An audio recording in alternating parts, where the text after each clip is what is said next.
Hungry to Live. I'm Jason Horton. I'm Rebecca Lieb. And this is Ghost Town.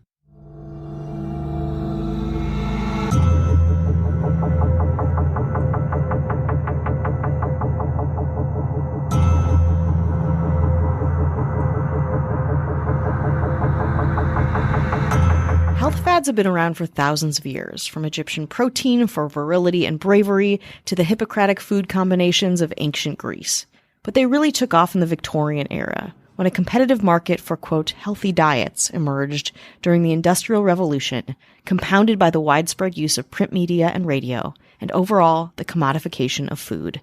But this is where I'll formally end the socioeconomic history lesson and introduce you to Dr. Linda Hazard, the early 1900s version of a celebrity doctor. Socialites flocked to Hazard and her state-of-the-art sanatorium to enjoy weeks of relaxation, enemas, cleanses, and more. So much more. Because Linda Hazard was actually a liar, a fraud, maybe even a cult leader, and definitely a serial killer who used torture, manipulation, theft, and conspiracy to build up a space where she could maintain her dictatorial and deadly rule. It all went down at a massive complex outside of Seattle, Washington called Wilderness Heights, lovingly referred to by locals as Starvation Heights. Today, we're talking about Starvation Heights and the murders of Dr. Linda Hazard. Linda Laura Hazard was born Linda Laura Burfield in 1867 in Minnesota's Carver County to Susan Burfield and Montgomery Burfield, a former corporal in the 9th Minnesota Infantry during the Civil War. The oldest of 7 children, she helped the family head west to start Montgomery's logging business and was known as an outgoing tomboy who was her father's favorite. Though the family was mostly vegetarian, strange for the time, in general they were pretty normal, save the oldest daughter, who stood at nearly 6 feet and preferred time alone. A Fergus Falls Daily Journal article of 1931 paints a picture of Hazard. We'll call her Linda or Hazard, though she'll also have the last name of Burfield and Perry, just FYI. A Fergus Falls Daily Journal said Hazard was, quote, a strange child, and her parents were told she would do weird things and lead an unusual life. From the first it was evident that she was different from other children. She was inclined to be haughty, high-strung, and visionary. Linda spent many hours communing with herself instead of joining with others in their childish activities. At one point, the Burfields brought their kids to a doctor, and a local physician convinced Linda's parents that the children all had intestinal parasites. The doctor prescribed pills that induced vomiting and diarrhea, which did not sit well with Linda, literally and figuratively, who would later condemn the treatment for causing, quote, irreparable injury to her intestines, and cited this experience as the thing that piqued her interest in alternative health treatments. By age 18, Linda married Irwin Perry, 14 years her senior, and the two moved to Fergus Falls, Minnesota, where Perry owned a livery business. They had 2 children, Rollin in 1889 and Nina in 1891. In Minnesota, Linda did some training as an osteopathic nurse and decided to really go for it, when in 1898 she announced to her family that she was moving to Minneapolis to pursue her dream of being a doctor. Again, minimal osteopathic nursing training and with no doctoral degree. Great idea, can only end well. The 31-year-old shipped off her children to her mother, Susan, and left Perry back in Fergus Falls. Quote, Linda's ambitions as a fasting specialist had usurped her desire for motherhood, says author Greg Olson, who wrote the excellent book Starvation Heights about Hazard's life and work. Quote, she simply couldn't be bothered with it. Also in 1898, Linda discovered fasting as a health strategy by reading a book called The Gospel of Health, written by Dr. Edward Hooker Dewey. In it, Dewey praised the restorative power of fasting. Quote, every disease that affects mankind develops from more or less habitual eating in excess of the supply of gastric juices, Dewey wrote. He believed the path to health was to let the digestive system rest, so the body could rid itself of toxins which caused imbalances in the body. Makes sense, even perhaps today. Linda loved Dewey's book, but thought it wasn't nearly as rigorous enough. As an osteopath, Hazard took a holistic approach to medicine, meaning that the cure of something is achieved through treating the entire person. She applied the ideas of fasting to everything, believing the more one fasted, the better. Her fasting regimen, Linda herself claimed, could cure anything from toothaches to constipation to syphilis. And people loved it. But keep in mind the context. A little more than 20 years earlier, physician and, of course, cereal king John Harvey Kellogg opened his own high-profile health sanitarium, complete with expensive treatments like yogurt enemas and light therapy, for the ultimate health experience. And fasting itself was a legitimate form of wellness. With journalist Upton Sinclair authoring The Fasting Cure in 1911, Sinclair's book claimed that fasting cured practically all diseases, including cancer and tuberculosis. But Linda took it to the next level, if you can believe it. Her patients were prescribed 40-day marathon fasts, massages likened to beatings, hours-long enemas, and scalding hot baths. But in some instances it worked, and Linda's patients improved. But others did not. After 41-year-old Gertrude Young was paralyzed from a stroke, she went to many doctors with the hopes that they could help her, to no avail. So she went to Linda and began the doctor's fasting regimen in mid-October 1902. 3 weeks later, the patient woke to, quote, violent fits of vomiting of a dark, acrid-smelling gruel, Olson wrote in his book. After being hospitalized, the doctors told her she must break her fast, but to no avail. At that point, some of Young's friends had gathered in Young's bedroom to protest the doctor's recommendation, saying that Linda's fasting regimen could only be broken on the 40th day, as Hazard prescribed. But Young never saw day 40. She died on November 18th, on the 39th day of her strict fast, at 105 pounds with virtually no blood left in her body. Linda attributed the cause of Gertrude Young's death to, quote, paralysis. No charges were brought on Linda Hazard, but Young's family did wonder what happened to Gertrude's jewelry, which had mysteriously disappeared. When confronted, Linda insisted Young had given the rings to a nurse. In an effort at damage control around Young's passing, Linda told press that Gertrude Young had confessed to her that she had not followed Linda's instructions, but also that she had been diagnosed with a, quote, incurable disease by another doctor. This would become a theme. When a patient died, Linda would say a disease or underlying condition had killed them, not the fasting itself. At this point, Linda had also met her second husband, Samuel Hazard. A former Army lieutenant, Hazard was charming, a great dresser, very tall, handsome, and almost as criminal as his soon-to-be wife. He was kicked out of the military for debt, forgery, and misappropriating Army funds, and then he also abandoned his first wife and their children. When he married Linda, he was arrested for bigamy, as authorities also found him to have a wife in Iowa at the same time as his marriage to Linda. In February of 1904, Samuel was found guilty of bigamy and sent to prison. After his release, Hazard went straight home to Minneapolis to be with Linda, where, over time, Linda dominated him while he secretly lied, cheated, and hid his alcoholism by drinking bottles of household vanilla extract. And yet, the two were more alike than not, and stayed together. By 1907, the Hazards had moved to Washington State to pursue Linda's dream of having a Kellogg-like health institute all on her own. Why Washington State? Well, although Linda Hazard was not a medical doctor, she was able to get a license to practice medicine through a Washingtonian legal loophole, one that grandfathered in practitioners of alternative medicine to be classified as doctors within the state of Washington. So now, Dr. Hazard had a lot more legitimacy, and with that, more power. More on how Dr. Linda Hazard wields her deadly power after the break. Hi, hello, how are you? Hello, hello. How are you doing? How's it going? Pretty good? Very good? Excellent? Pick one. Yeah, it's got to be one of those, though. Just that's all you get. Yeah. Just circle it. Envision the words in your head and circle one of them. And then turn in your test to us and we'll rate it. Yeah, we'll rate it. We'll rate your answer. We're going to rate it. Yeah, you know. I'm gonna give it a 10. Ooh, a It's 10. the way you hand it in is what we're rating. Yeah, that's what it. you put on it doesn't matter. It doesn't matter. Does it have pizzazz? Is this all a social experiment? Perhaps. We want to say hello to anyone who's listening, supporting, spreading the good word of Ghost Town. Hello. We're thankful. We're very thankful. Even after Thanksgiving, we're thankful. How was your Black Friday shopping? Right? That's the thing. yeah. People still do that, right? Yeah, people do Cyber that. Monday, Black Friday, Taco Tuesday, Thursday. yeah, what about Freaky Wednesday? Friday. What about Wednesday, though?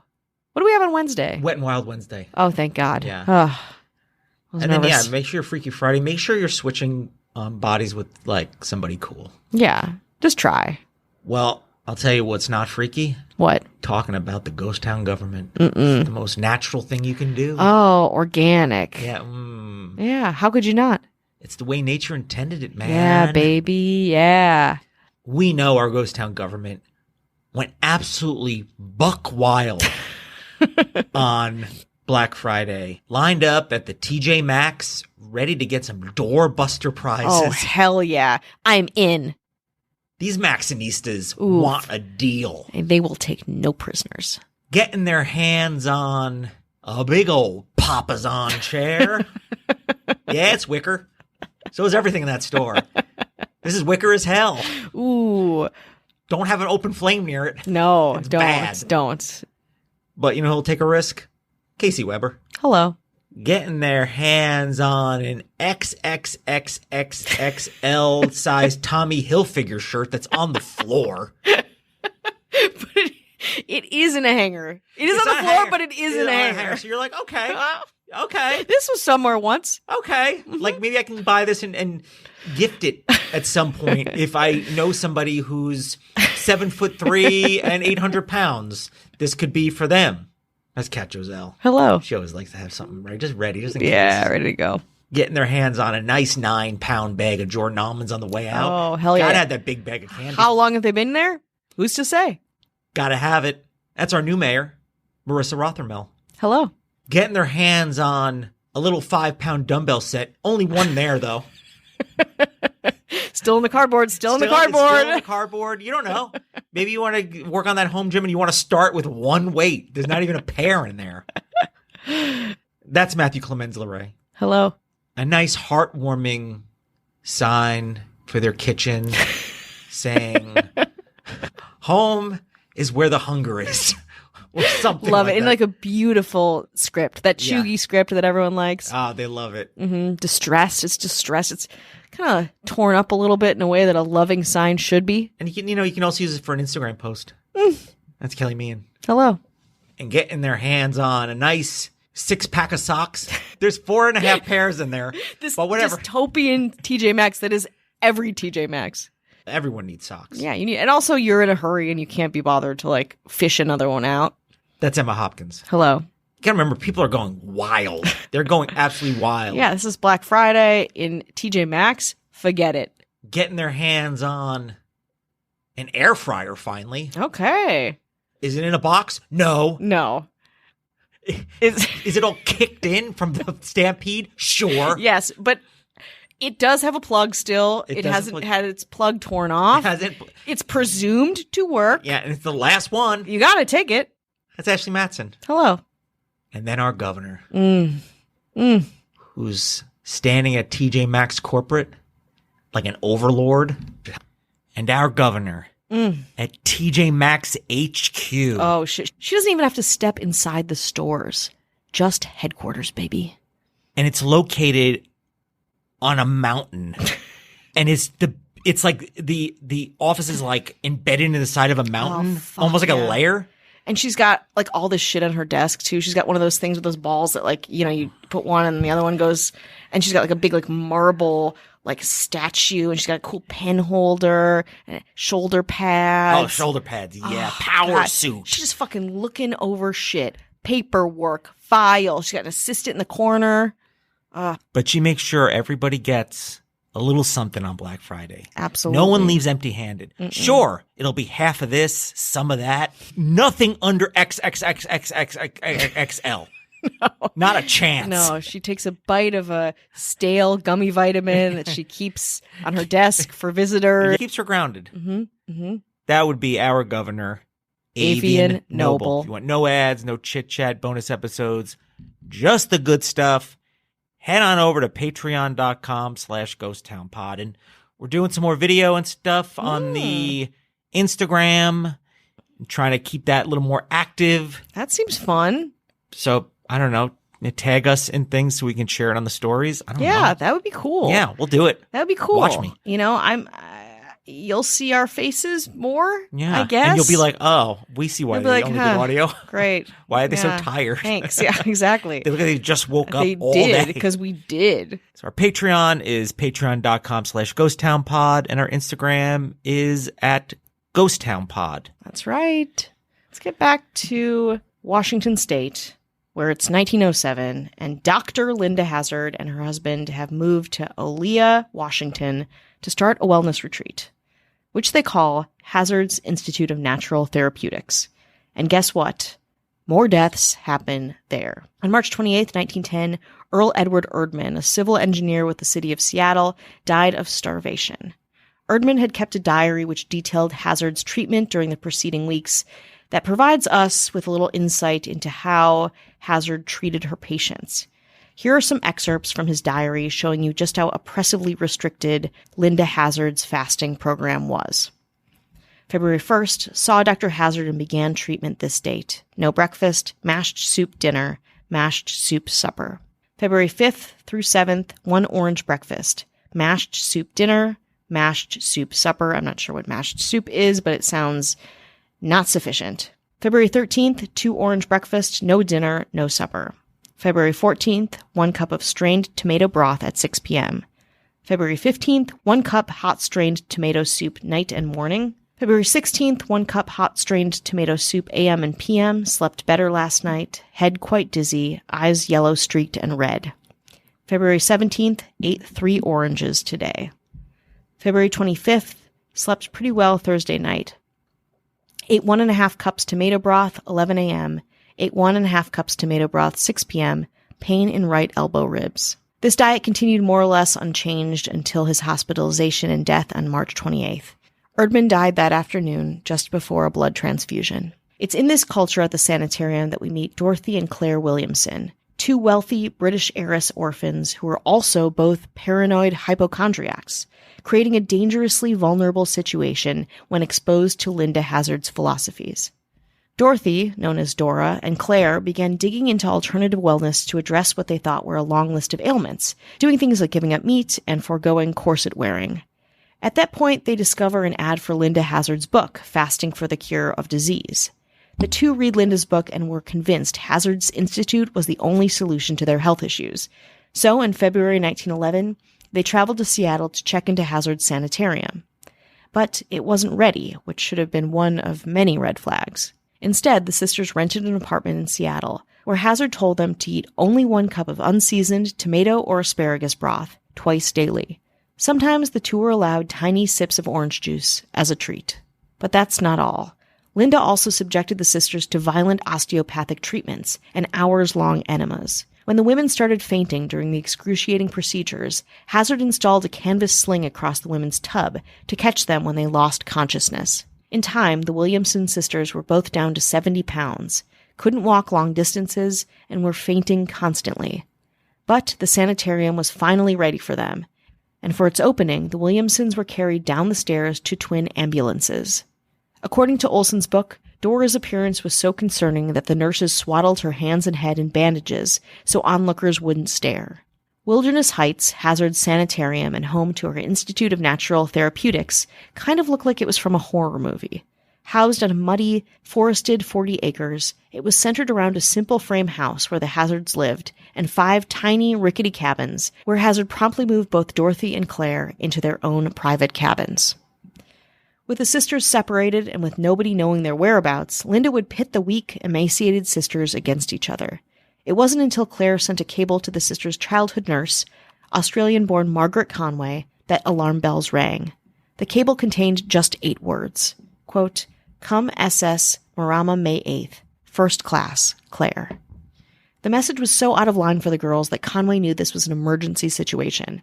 She arrived in Vancouver on June 1st, 1911, where she was picked up by Samuel Hazard, whose job it was to drive her to Olea. When Conway asked how the girls were doing, Samuel responded blandly, quote, "Miss Claire is dead and Miss Dora is helplessly insane. I am sorry." As the news washed over Margaret Conway, she began to cry. But Samuel Hazard just looked forward, completely unbothered. In Olea, Conway demanded to see Claire's body, but when she went to the mortuary, the body didn't look like Claire at all. Later, prosecutors would surmise that the Hazards had bribed the funeral home to switch out Claire's body with a healthier-looking one. Conway also wanted to see the results of an autopsy, which Linda had taken the liberty of performing.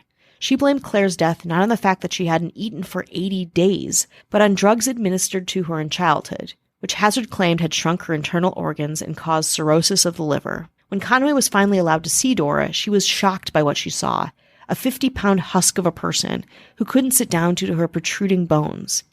Conway begged Dora to leave, but she refused. After all, Conway was just a caretaker. Hazard was a doctor.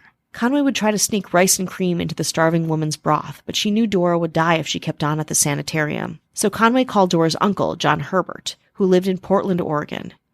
Horrified at the news, he went to Olea and haggled with Hazard for hours before grudgingly paying Linda nearly $1,000 to take Dora away. After, Herbert and Conway also discovered Dora had signed away her power of attorney to Samuel Hazard, while Linda Hazard had made herself executor of Claire's estate and Dora's guardian for life, along with taking Claire's full wardrobe and $6,000 worth of gems and jewelry. To add insult to already huge injury, while Conway was staying with Dora, Linda Hazard wore one of Claire's dressing gowns around the house, in full view of Claire's dying sister and concerned nanny. British attorney C.E. Lucian Agassiz took an interest in what happened to the British sisters and was able to free Dora from Hazard's conservatorship and jumpstart a court case against the Hazards. As Agassiz and Herbert looked deeper into the establishment neighbors called, quote, Starvation Heights, they found a new trail of wealthy patients who died under Hazard's care, some even signing over large sections of their estates to the couple. One of them, a former state legislator named L.E. Rader, owned the land on which the sanitarium was built. When Rader died in May 1911, he was located in a secret location so authorities couldn't question him. Another wealthy British citizen named John Ivan Flux came to America to buy a ranch, but died emaciated with just $70 to his name. Another New Zealand patient reportedly shot himself while under Hazard's care. On August 15, 1911, authorities arrested Linda Hazard for the murder of Claire Williamson. She was found guilty and sentenced to 2 to 20 years of hard labor in a Walla Walla prison, in addition, of course, to her medical license being revoked. But her hardcore followers did not relent. Up in arms, hundreds of letters came in, asking for Hazard's immediate release, which included a New Zealand petition imploring the state to, quote, look upon Dr. Hazard's methods of treatment as a boon to suffering humanity. An appeal was made to the Supreme Court, but was rejected. But, after a year and a half in prison, Hazard was pardoned by Governor Ernest Lister with the stipulation that she leave America for good. So she did, and Linda left with Samuel for New Zealand. There, she worked as a physician, dietitian, and osteopath, and published another book. In fact, the Hazards did so well in New Zealand that in 1920, they returned to Olea and built a larger sanitarium. Since Hazard was no longer licensed to practice medicine, she called the sanitarium a, quote, school of health, and her patients, students. Hazard kept killing people and got in trouble with the law again for starving a Washington farmer to death. She was fined $100. Hazard's School of Health mysteriously burned down in 1935 and was never rebuilt. In 1938, Linda Burfield Hazard herself perished at the age of 70 while attempting one of her own fasts. Though the total amount of Linda Hazard's victims or damages remains unknown, she's proven to have starved at least 15 people to death, and in doing so, stolen individuals' property, identities, money, and rights. Though Linda Hazard lived over 100 years ago, some themes of power, manipulation, and coercion, in my opinion, tie into the cult-like followings of many extreme health practitioners we experience today, showing just how seductive the idea of wellness and the process of becoming healed is, both yesterday and today.